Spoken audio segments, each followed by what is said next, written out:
আব্বা, মানুষের মুখ নিয়ে আমার মনে আজব একটা প্রশ্ন আইছে। তোর মনে তো আজব প্রশ্ন ছাড়া ভালো প্রশ্ন জীবনেও আসে না। তো এইবার আবার কি পৃথিবী কি উল্টো ঘুরতেছে নাকি? না আব্বা, প্রশ্নটা হলো মানুষের কান দুটো, নাকের ফুটোর দুটো, চোখ দুটো, গালের ফুটোয় আটটা কেন? মনি তো যদি গালের ফুটো দুকন হইতো তুই তো ডবল বক বক করতিস। হ্যাঁ, আল্লাহ আমাকে বাসাইছে।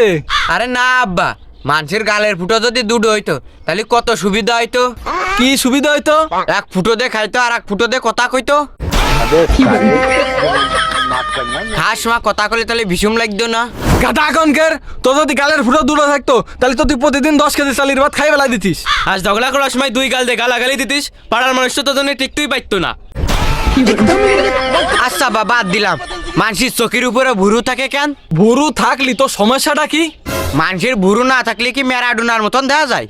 মনি মানুষ যদি ভুরু না থাকতো তাহলে চোখ আর মুখে এক হয়ে যাইতো, তাহলে তো তোর ডিমির মতন লাগতো। হ্যাঁ, তুই ঠিক কইছিস রুলো। আর শোন মনি, মানুষের একটা মুখ থাকে কারণ মানুষ যাতে শোনে বেশি আর কয় কম, কিন্তু আল্লাহ তাআলা যে তোর মধ্যে কিরকম দেশে, তুই তো একাই 10 জনের কথা কইস। ওই মুদাসসিরের সওয়াল কথা কইতে পারে না, আমার তো মনে হয় ওর কথাও তুই কইস।